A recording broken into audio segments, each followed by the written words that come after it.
Well, my next guest has written this spellbinding medieval murder mystery called The Seer and the Scribe. All right, here's the story. It begins 900 years ago in medieval Germany and introduces readers to the remarkable life of a woman gifted with the ability to see the future. The tale includes talking to dead people, power-hungry noblemen, deceit, ambition, greed, and the heroine is a woman. Got your attention? We certainly hope so.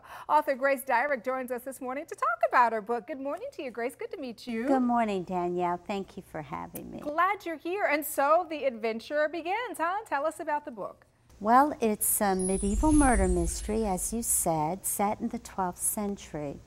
And it involves, it's a young adult novel, but adults have enjoyed it. I did. And it, thank you. And it involves a time after the tumultuous First Crusade. And most of the action takes place at Dizzy-Bodenberg, a monastery in Germany. And we have our main character, our heroine, Hildegard of Bingen, and she's the seer in the story, for she has the gift of prophecy. And Volmar is her trusted scribe. Mm-hmm. And the two of them set about solving the murders that have happened at the monastery. Mm-hmm. And they are also falling in love. There's that forbidden love. And it's rather tragic because both of them have taken vows of chastity under the Benedictine code. So they weren't supposed to fall in love. No. All right. Love always finds a way, though. Yes. I have to tell you, I love the fact that the main character is female. How'd you come up with her? Well, about 8 years ago, when I was studying to be a school librarian, I came across the biography of Hildegard of Bingen, and she's an amazing woman, a Leonardo da Vinci type person. And she achieved so much. She's credited with writing 3 books on theology. She's credited with 2 books on science, healing, medicine.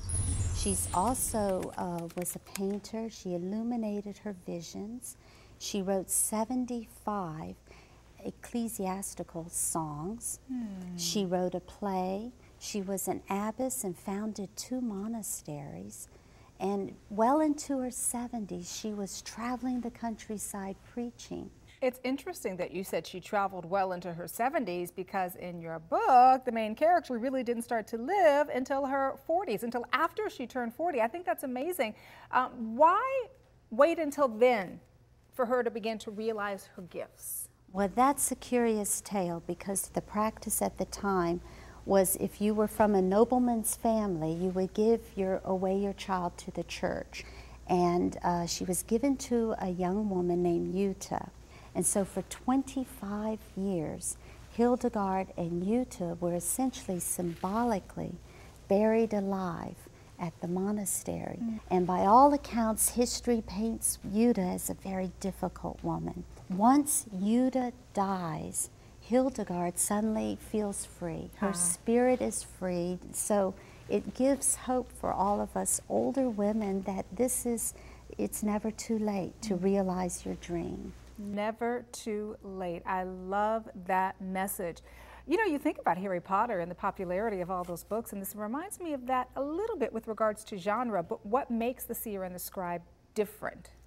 It's curious because in Harry Potter you have a fantasy, and Seer and Scribe you have a historical story. There are real events and real characters, and while their supernatural elements are more based on faith rather than magic, which you have in Harry Potter. I got you. So, in the vein of Harry Potter, are there any plans to turn The Seer and the Scribe into a movie? Because I think it could be. Well, thank you. That's wonderful. That would be any writer's dream. Writing's just a lot of fun. Oh, well, you have certainly brought a lot of joy into lives with this book, The Seer and the Scribe. Thank you so much. And I'm thinking Angelina Jolie and Brad Pitt.